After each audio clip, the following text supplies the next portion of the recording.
Welcome to Mad About Money. I'm Maddy Alexander-Grout, and I'm here with the lovely Trudy Simmons from the Daisy Chain Group. Trudy has been somebody that I have known, liked, and trusted, because this is exactly her words, for a very long time.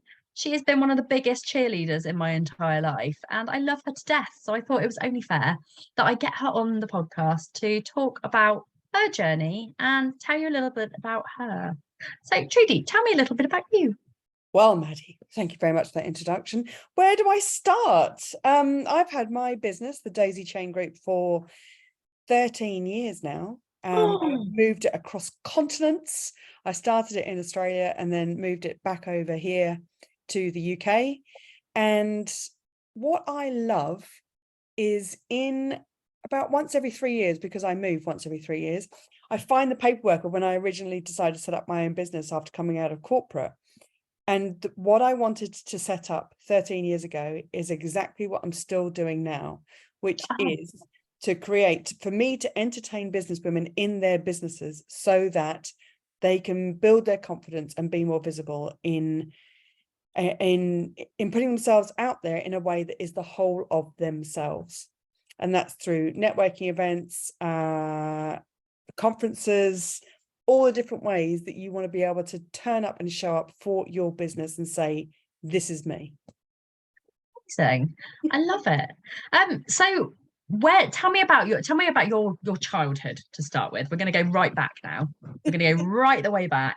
And I want to know what your first relationship was with money. That's really interesting. So I'm the eldest of now 6 kids. And so being the firstborn, I was very much told that anything that I wanted, I had to earn. Yeah. That doesn't happen with any of the younger ones, but anything that I wanted, I had to earn, whether that was, I remember when the 20p piece came out, because if I did the vacuuming of the whole house, then I could have one of those brand new 20p pieces. And I worked my butt off to get it. I believe that was increased to 50p at some stage. Nice. I know inflation. But I always knew that I had to work to earn. Nothing was going to be handed to me. And my dad was very big on understanding that it was important for us to feel like our worth was contained in how we earn, not just showing up and expecting, not just showing up and thinking, I deserve this. It's I deserve, I serve, I serve, I deserve. That kind of mentality of, work hard, do well. So that's where that all kicked off. I hadn't thought about that. And so you said before you were in corporate. What were you doing in corporate? I was operational management for a lot of businesses over the years. So I moved, but I'm one of those people that was in a role or in a company for 7 years. So I think over my corporate career, I worked in probably 3 companies that were big companies that I was operational management for. So people would come to me because the wheel had fallen off their chair, and they'd come to me because they wanted whole new computer systems created, specifications written, staff managed to be able to get that thing implemented into a business. So it was very much a bring something to me because it will get done. And I like that's it. what I still do. Yes. Yeah. So you bought your business. So you started your business in Australia. What was the thing that made you decide that you wanted to be self-employed? I got made redundant from a job in Australia, and I was totally burnt out. And in being made redundant, I thought, I'm going to take a year, because we never get the chance to do things like this. I'm going to take a year and just regain something for myself. I didn't realize how sick, really sick I was until about 3 or 4 months after it had all ended. And within that 3 or 4 months afterwards, a friend of mine said, I've got a business in Sydney. I was in Melbourne. She said, can you come and help me get a few things done? You're really good at just getting stuff done and managing staff. And I said, sure. So I went up to Sydney for a couple of months, and we got done in 3 months what she'd wanted to do for 5 years. Wow. So as other people heard about that, they said, oh, can you come and help me? Can you come and help me? And from there, it grew and grew. Now, what I realized in that was, number one, I was always undervaluing myself, Yeah. and realizing how other people approach employees or contractors or people that they want to work with, and that first feeling of I can't afford it, rather than where is my value? What do I value right now? Because people were valuing what I was doing when my prices were very low. As Mm. the investment went up, as my knowledge and my ability to see, crikey, I'm really changing things for everybody around. So I started charging more, and then the value and the worth came into thinking about how best to be able to manage that story for me and not undervalue what I was doing. So how did you know that you were charging your worth? I don't think that we do, quite honestly. I think that even now people say to me, you're not charging your worth. You're always letting people get things for free. You're always having conversations with people. You'll always, everybody's got an opinion on what you do. Whatever you do, everybody's got an opinion. But I think that it's not a case of we know that we're charging the right amount, or we're valuing ourselves in the way that we should be, can be. It is, for me personally, it is much more a case of what do I need to function in my life, to function in my community, to have the things that I want to be able to have, and to always have something to strive and drive towards. Because if I need a challenge, if I Yeah. don't have something to aim for, then I'll just sit back. Not because I'm lazy, but because it doesn't challenge me. So I need to Yeah. be challenged all the time. Did that And answer? how have you found creating that opportunity for you within your business? Like, because everything you do now, I've done actual challenges with you, where we've made millions of pounds, and there's been loads of us doing it all together, and it's amazing. And you can tell that that's what helps you to thrive. But where did those ideas come from? I don't know. I just, honestly, I think I'm in the shower sometimes. Walking, I go for big walks. That's my way of getting my creative brain switched on. So sometimes I'll be walking somewhere and I'll be thinking, don't think of anything, don't think of anything, just clear your mind. And then something will come to me. And I think with the spectacular challenge to £1 million, I saw somebody that was doing a mastermind that said that within a year, they would help their clients create £1 million between them within the year. And I thought, if you've got 10 businesswomen creating £1 million, that's 100,000 each. That's achievable. Mm. What if we did it in a month? And we did. Twice. Twice. We It did. was twice, wasn't it? That, I We mean, got the that's second time we got up to 888,000 in the month uh of January. But the first one we got 1,056,000. that's so good. Yeah. Like, crazy. But it helps people to focus on, like, actually where their money's coming from, right? Because It is we an incredible experience to watch how people react to that challenge, because I think everybody comes into it thinking, I've got a small business, what my £5 a week or a day or whatever it is isn't going to add to the wider community, the wider value of creating £1 million in a month. And to watch what happens over those 4.5 weeks of the month of January, and the excitement levels, everybody, no matter what the size of the business, suddenly realizes you're part of a team. And when Mm, you're part of a team, you strive and drive to create more, to be more, to get enthusiastic about everything that you're doing. And yeah. that's where the focus comes in, the focus and drive of, I want to contribute. And to watch what happened in the first time that we did it, and we got to, I knew that we'd hit the million on the last day. And I said to everybody, dig deep, go and dig down the back of your sofas, go and sell, like literally your business people. Let's get out there and sell for the whole day and see what happens. And I think it was 57,000 that was created in that day Mm, by 80 women. 80 businesswomen because I didn't tell them we'd hit it. If I'd have said we've hit the million, they'd be like, you sit back, you don't worry about it. No, Just to exactly. say, keep going, we're so close, we can do this. They kept going, and it was incredible.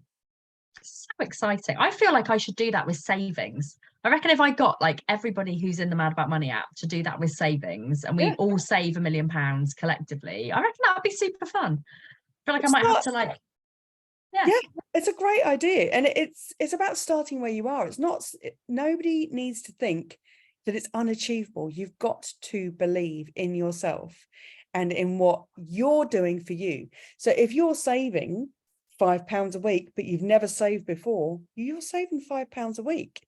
Absolutely. So anything can happen when you do something like that. It's exciting, and it brings that sense of community, and that's another thing that you are very well known for, is creating communities that actually thrive. Talk a little bit about that. Tell me about your communities. So to put it into context, I over the years have had probably 8 or 9 Facebook groups, and in Australia, and the ones in Australia, I would say, well, I'd say they failed. Nobody likes using that language, but they failed.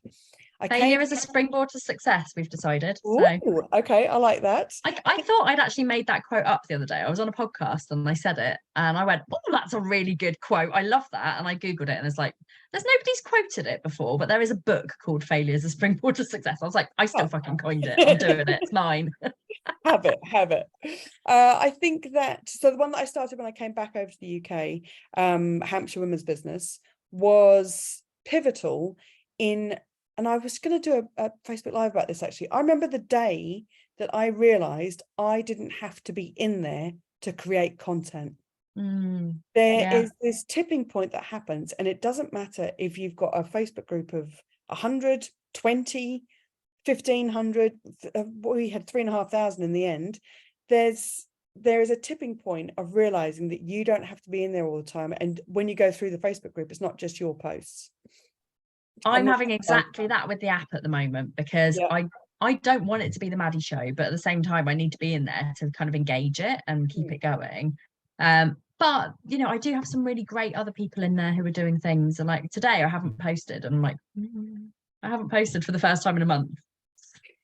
But it is really important in any community that anybody runs to be present, and not just present in creating content, but in the fact of the code of conduct. The people that are in there are always going to try and push the boundaries of what they're allowed to do, what's appropriate, what's going to engage with other people. And it is our roles as leaders in those communities of, no, this is what this is for. This is who I am. This is what I believe. This is my values. So you either want to be in here or you don't want to be in here. And there has been quite a few instances over the years in any of my Facebook groups where I'm quite happy to throw people out, because I don't want the people that turn up and just dump and run with their sales ads. You've got to be able to have to create the time and engage in those communities to give. You've got to give in order to receive, and that's who I am as a person, and that's how you build the know, like, and trust. Yes, yeah, absolutely. And I think it's super duper important. And I think, you know, I've been guilty of dropping and running in the past. I have, but I'm also somebody that engages with communities, and you know, I always have done. But I think, yeah, it's a really good reminder to anybody who thinks that it's okay to drop and run just because you have been a member of a community for a while. It's not. You still need to make relationships, and communities change, right? So, well, and it's really important to think for yourself, what do I want out of this community? Don't just go and join 20 Facebook groups because they're there and you want to just dump your ads and run. In the majority of Facebook groups in particular, if you're going to go in there and sell without knowing people in that group, you're going to get crickets. If you go away and just put an ad in there and think, why is no one engaging with my posts? Well, my question is always, and I do this to myself as well, well, how have I engaged with other people? You've got Also, yeah, oh my God. So I got absolutely killed the other day. So I went and posted in an ADHD group about how money affects ADHD people and how to best cope with that. And I told my story about my spending addiction, and I went and spoke about it.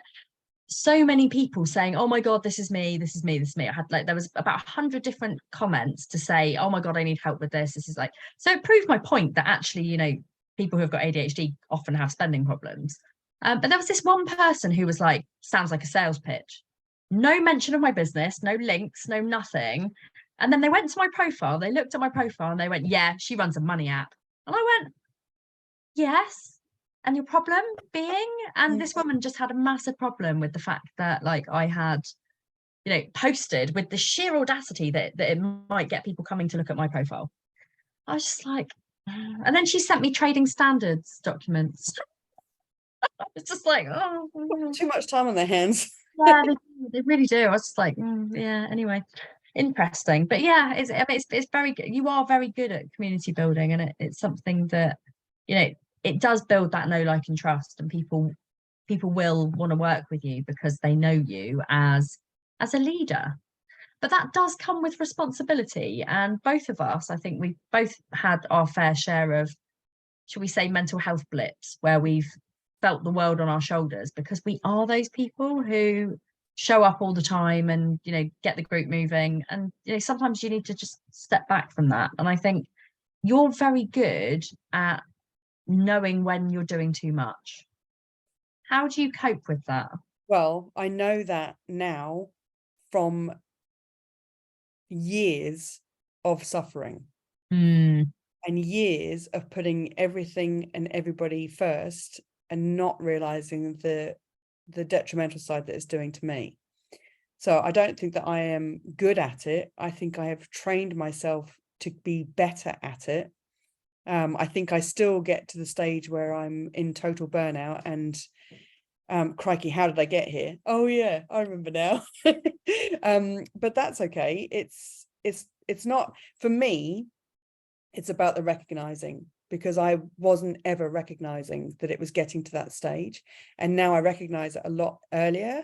And when I can do that, I step away. I step away because I can. And I don't step away from my clients. I don't step away from the services that I run. I step away from being visible, and that's fine with me. I need to take a leaf out of your book because I never step away from being visible. It's the one thing that I just keep up no matter how crap I'm feeling. However, I do tell people when I'm feeling crap, and I do tell people the rough with the smooth, because I feel like that's part of my authenticity, I guess, that I show up, I talk about all the good things that are happening in my business, but I also talk about the shitty things that are happening, because as business owners, I think we're so used to seeing all these like shiny hearts and flowers things where people are like always succeeding, and it's not real life. People do have problems in business, and I feel like more people should actually be posting about the rough with the smooth, because that's the sort of thing that helps other people. But it's also, it's different people deal with things in different ways. I could never do what you do and show up and say, this is what's happening. I always wait until I'm over it, I've dealt with it, I've got the solution, and then I go to people and say, this is why you haven't seen me. Or I might not say it at all. I might just say, I haven't been visible. There's a reason for that. None of your beeswax, but I'm back and I'm better than ever. Ta-da! Amazing. I mean, that is definitely one way of doing it. I feel like maybe I seek solace in people when I'm having a bit of a shit time, and I think that if I talk to people, then they're going to get that, they're going to understand that.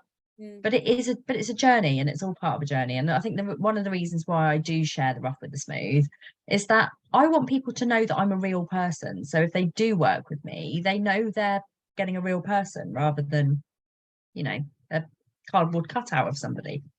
Excuse me. But it is realizing that people are different and individuals deal with things in different ways, and that there is no right or wrong in these things. There just isn't. And this is why I was talking to someone recently who wanted to work with me for one-on-one business coaching, and they said, well, what formula do you follow? What formula are you going to make me follow? None, Dal. None whatsoever. Because I work with individuals, and if I spoke to you about running a schedule and doing time management and time blocking. But then if I spoke to somebody else about, I don't know, a different formula that people put into place, if it doesn't suit who you are and how you do things, nothing's going to happen. And that's when procrastination kicks in. It's when resistance kicks in, and resentment for your business. And what's the point in having your business if you're going to resent what you're doing? It doesn't work. Yeah. I mean, I haven't done this on purpose, but all of my clients have ADHD, all of them. And I guess it's like a like attracts like thing. And I get them and they get me. So when I'm working with somebody, we literally deep dive into their business, find out what the problems are, and then set a schedule. But when I carry on working with people, we tackle one thing at a time in a slow but methodical way, just throwing things around. Just that was a good catch. Where it helps that person on an individual basis. And oh my God, I wouldn't even know the foggiest place to start if it was like a scheduled thing with time blocking and mind maps. Like my clients would never go for that. They're scattergun. They're all scattergun. And it's about kind of reining people in and doing it in a slightly different way, I guess. And this is brilliant, because last week I was having a conversation with someone who was trying to help me and to say, we need to plan out the next 12 months with where things are now. Let's plan out the next 12 months. I'm all up for that. I love those kinds of things. Okay. She wanted me to use software and then track the software and track the percentages of each thing that I'd done. And I didn't realize this. I'd never thought about it. I do my planning on paper.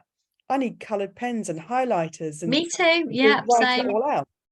So then I thought, well, maybe there's other people that do this. So I put a workshop into my Facebook group and said, I'm going to do a 12-month planning workshop on paper on Zoom.